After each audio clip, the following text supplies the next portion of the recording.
All right, welcome. What we're going to do is we're going to spend the next about 15, maybe 20 minutes going over and covering what the wealthy in this country do. Now, what I'm going to do starting off is I'm going to start off with Robert Kiyosaki's cash flow quadrant. What we have in the top left-hand corner is an employee, an individual who works for somebody else. Now, an employee, this is someone working our 9 to 5, the late night shift, a nurse, whatever it is an employee. On the bottom left-hand side, we have someone who is self-employed. In my mind, this is basically just a glorified employee. Here's a basic example. If I own my own window washing business, and as owning that business, if I decide to take off and go on a trip down to Disneyland, and I'm self-employed, who's going to be washing those windows when I'm gone? That's right, no one. So actually, I won't be making any money when I'm on my trip. On the right-hand side, we have someone who is a business owner. Okay? A business owner. This is the individual who have other people working for them. Individuals being able to leverage our time and being able to, let's say own that window washing business again, but having employees working under me so that when I take off and go to Disneyland, that I'm still making money even though I am gone. The bottom right hand corner is an investor. Okay? The question is, what side do the wealthy play on? The left side or the right side? Of course, the right hand side. And this is the reason why. Over here, we are limited in what we can make. As an employee, our company maxes us out on what we can make. And really being self-employed, it's still hard to become wealthy there because of all the restrictions that can come with being self-employed, not being able to leverage other people's time, being able to leverage other people to make us more money. The other reason why the right-hand side, the wealthy play on, is because of this, because of taxes, because of retirement accounts. What we know is as a W-2 employee, we have about 10 to 15 tax write-offs, and that's really it. I mean, we can write off our home, we can write off charitable contributions, our kids, insurance maybe on student loans, but besides that, we're really kind of stuck. But over here on the right-hand side, we can write off the money we put into our retirement accounts if it is done correctly. We can write off our cars. We can write off our, dinner. We no longer go on vacations. We go on business trips. And so over here, we can make a lot of money and write a ton of things off. So it actually shows we make very little money on a yearly basis. And over here, we have over 200 plus tax write-offs that we are able to take advantage of. Now the question is, if there's over 200 tax write-offs that we can actually take, do we want to take those 200 or the 10 to 15? That's right, we want to take the 200. And so what our goal is this, is to be able to help someone who's an employee or self-employed, teach and learn how to become a business owner, and also an investor, to start playing on the right-hand side of the cash flow quadrant. This is where the wealthy live. This is what the wealthy do for a living. 1% of the country is over here on the right-hand side, which means 99% of the country is over here.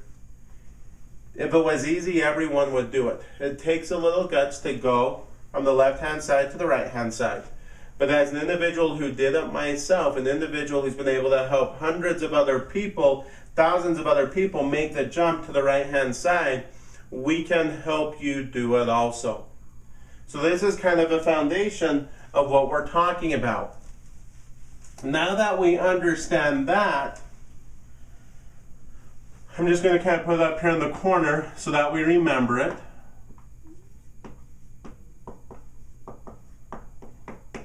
Just so we remember that part, is what I want to do is I want to talk about the 3 types of education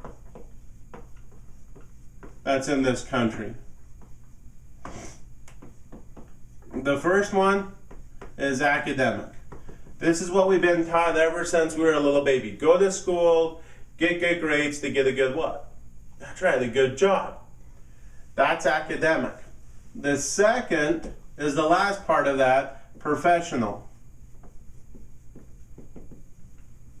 Sorry about my writing. Professional, this is known as the job. Okay? These are the two types of education people really know about. The question is, with academic and professional, is that teaching you really to be on the left-hand side or the right-hand side of the cash flow quadrant? That's right, the left-hand side. The third type of education, if we had been taught this from the time we were young, the country wouldn't be in the mess that we're in today. And the third type of education is financial education. This financial education allows us to go and be on the right-hand side of the cash flow quadrant. And what I'm going to do is I'm going to break it up, very simple, into assets and liabilities. Let's go through this, and hopefully I'm going to switch the way you think just a little in this exercise. The question I have for you is your primary residence. If it's paid for free and clear, your primary residence, is it an asset or a liability? No, it's a liability. This is the reason why our primary residence is a liability.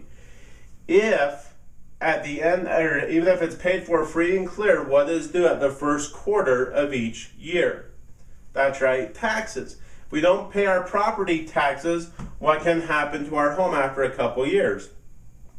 That's right, they can take it away from us. So our primary residence is a liability. Our primary residence is not making us money. That's maybe how I should have started this. An asset makes you money. A liability takes money out of your pocket. So let's go with this. Let's go with a rental property. With, let's say, $200 a month, positive cash flow. Rental property definitely becomes an asset. Our principal, interest, taxes, and insurance are taken care of, and we're still making money on a monthly basis off of that rental. It's making us money, so it's an asset. What about a car? An asset or a liability? That's easy. It's a liability. And the reason it's a liability, gas, changing the oil, insurance, all those other things, our cars become a liability for us. What about ignorance? Does ignorance make us money or take money out of our pocket? That's right, ignorance. Ignorance is a huge liability. What about knowledge? You know that the wealthy play on the right-hand side, so is knowledge an asset or a liability? It is. Knowledge is a liability. The reason I say that, you know the wealthy play on the right-hand side. You know it, but if you don't do anything about it, it's a huge liability. So let's go to this one. What about applied knowledge? Applied knowledge is an asset. Applied knowledge is an asset. And this is the reason why. Because if we know that this is what the wealthy do,